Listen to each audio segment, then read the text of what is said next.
स्वागत है आप सभी का हमारे साथ साप्ताहिक राशिफल में, जिसमें हम बात करेंगे 16 जून से लेकर और 22 जून तक इस वीक में क्या क्या होगा आपके साथ।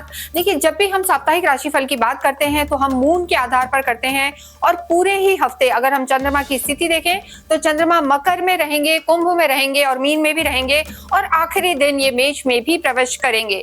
इसके साथ साथ इस हफ्ते देखिए सूर्य की स्थिति बहुत खास होने वाली है।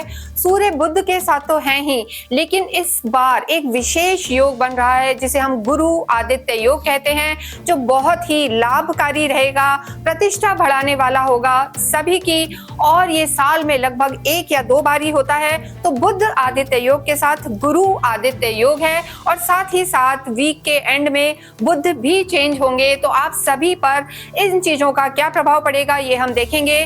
मान प्रतिष्ठा बढ़ेगी, लाभ बढ़ेगा, लेकिन जो हम कह सकते हैं कि थोड़ा क्रोध का एहसास और गुस्सा सब में भरपूर रहेगा। तो ध्यान रखें और आइए हम स्टार्ट करते हैं अपने वीडियो को कि किन किन चीजों का आपको ध्यान रखना है। इस वीडियो में हम बात करेंगे कर्क राशि के लिए और कर्क लगन के लिए। देखिए, यहाँ हम बात कर रहे हैं साप्ताहिक राशिफल की 16 जून से लेकर और 22 जून तक कैसा रहने वाला है कर्क राशि का समय। देखिए, इस वीडियो में आप अपने जन्म राशि के आधार पर भी देख सकते हैं और लगन के आधार पर भी।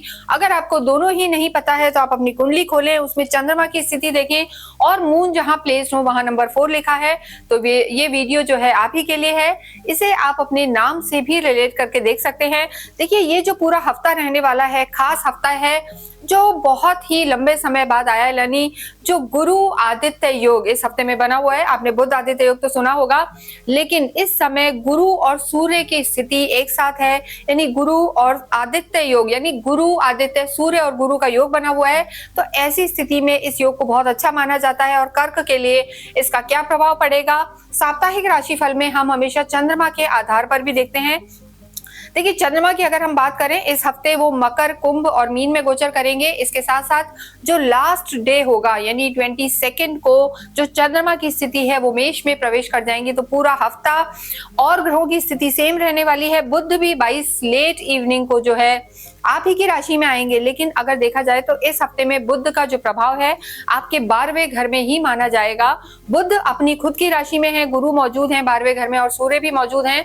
सेकेंड हाउस में केतु और मंगल हैं और 7th हाउस में, जैसा हमने बताया हफ्ते की शुरुआत में, चंद्रमा है, अष्टम में राहु है इस समय और शनि भाग्य में है और शुक्र आपके कर्म में है। तो ऐसी स्थिति में अगर हम स्वास्थ्य की बात करें तो स्वास्थ्य के लिए हम हमेशा लग्नेश को देखते हैं, राशि को देखते हैं, 1st हाउस को देखते हैं।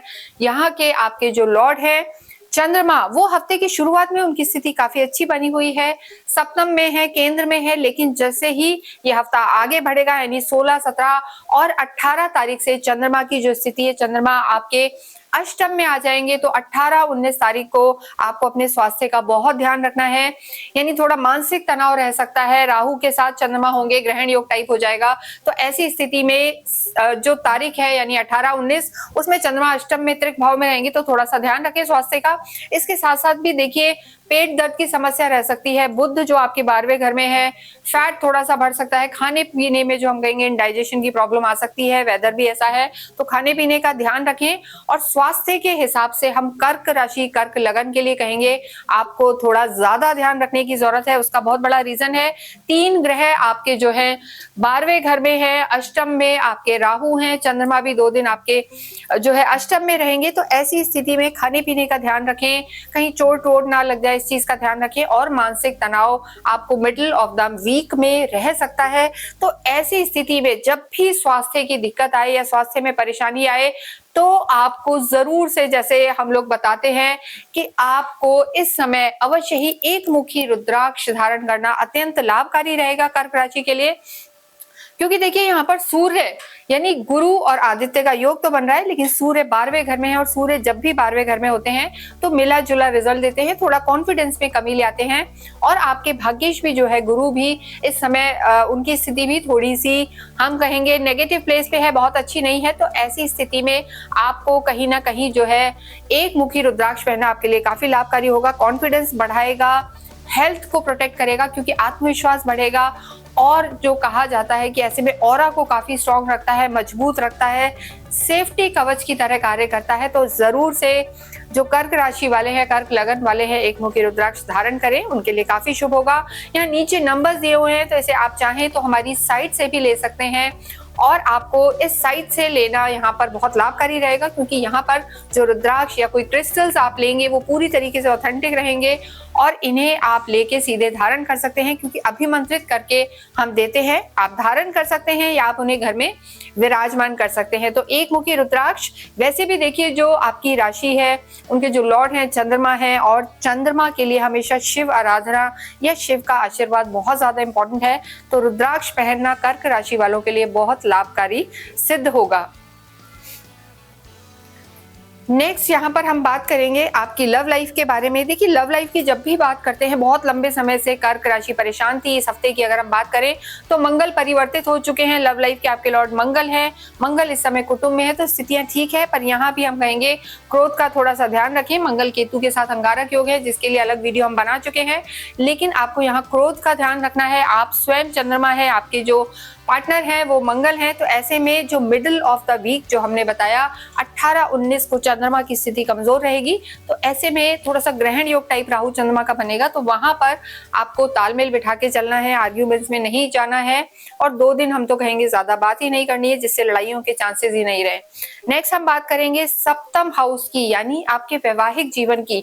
वैवाहिक जीवन की जब भी हम बात करते हैं, कर्क एक ऐसी राशि है जिनके थोड़ा सा एक शनि लॉर्ड है, यानी आपके स्पाउस के, आपके खुद के चंद्रमा है, तो चंद्र और शनि मिलके विष दोष बनाते हैं। ऐसा नहीं है कि सबके साथ ऐसा हो, लेकिन एक बहुत फास्ट मूविंग है और एक धीरे धीरे चलते हैं, तो दोनों के विचारों में बहुत अंतर होता है, एक जेनरिक फैक्ट है।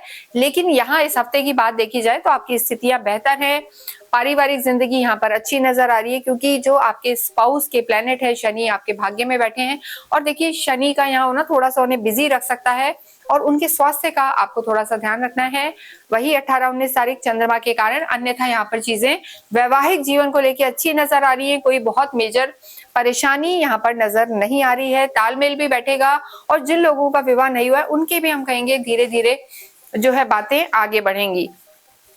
नेक्स्ट हम बात करेंगे यहाँ पर आपकी प्रोफेशनल लाइफ की। प्रोफेशनल लाइफ के लिए जो 10th हाउस होता है बहुत इंपॉर्टेंट है, यहाँ के भी लॉर्ड मंगल हैं। तो देखिए कर्क राशि वालों के लिए जो मंगल बदले हैं, मंगल इनकी राशि में नीच के थे और इस हफ्ते बदल चुके हैं, यानी लास्ट वीक, और आपके लिए स्थितियां बेहतर है। धन भाव में ही मंगल है, अपने जो हम कहेंगे मित्र की राशि में, गुरु की राशि में, तो स्थितियां आपके लिए काफी बेहतर है। कार्य यहाँ पर अच्छा नजर आ रहा है। वो लोग जो कहीं भी विदेशों से रिलेटेड काम करना चाहते हैं, लंबे समय से विदेशों में जाना चाह रहे थे, तो वो आपका ये हाउस एक्टिव है। गुरु बुध और सूर्य त्रिग्रही योग यहाँ पर बन रहा है, 3 ग्रह आपके 12वें घर में है। तो एक्सपोर्ट इंपोर्ट का काम, विदेशों में काम, या विदेशों में जाके जो लोग नौकरियां करना चाहते हैं, किसी का सपना था, वो सब यहाँ पर इस हफ्ते में पूरा होता हुआ नजर आ रहा है। हम ये नहीं कहेंगे कि एकदम इसी हफ्ते में हो जाएगा, लेकिन बहुत चीजें आपकी कारोबार को लेके आगे बढ़ेंगी, आपको फायदे होंगे, क्योंकि सूर्य जब भी 12th हाउस में आते हैं तो ना तो बहुत नेगेटिव माने जाते हैं ना बहुत पॉजिटिव, मिला जुला असर देते हैं, लेकिन विदेशों से यहाँ पर आपको फायदा जरूर होगा। साथ ही साथ धन भाव के लॉर्ड भी आपके सूर्य हैं, तो खर्चे के भी योग यहाँ पर बने हुए हैं, तो खर्चों को आपको थोड़ा सा संभालना है और कोशिश करनी है कि अच्छी जगह ही आपके पैसे खर्च हो।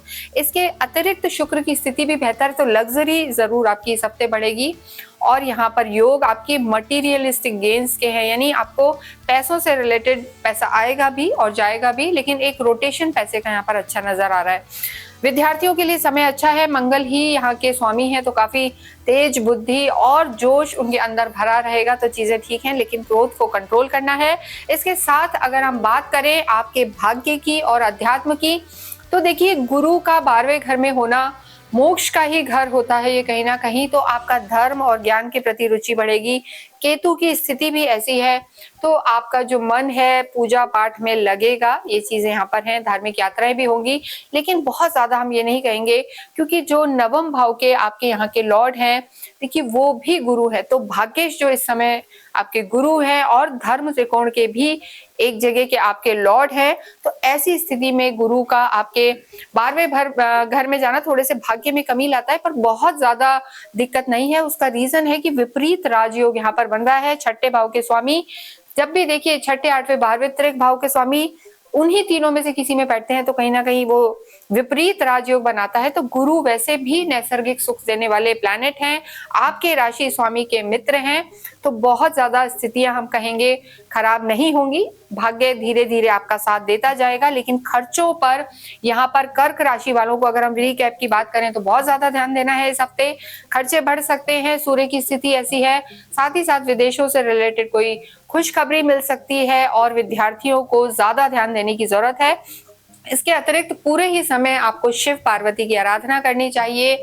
अमोघ शिव कवच पढ़ना या शिव चालीसा पढ़ना आपके लिए काफी लाभकारी सिद्ध होगा। सूर्य को आप अवश्य जल चढ़ाएं, आदित्य हृदय स्रोत पढ़ें, क्योंकि सूर्य थोड़े से उतने अच्छे फल नहीं दे रहे हैं, इसलिए हमने आपको एक मुखी रुद्राक्ष बोला है, उसे आप धारण करें। इसके अतिरिक्त किसी इंपॉर्टेंट काम से जाएं, थोड़ा सा दही चीनी खा के जाएं और कमेंट बॉक्स में अवश्य ही ओम नमः शिवाय लिखें।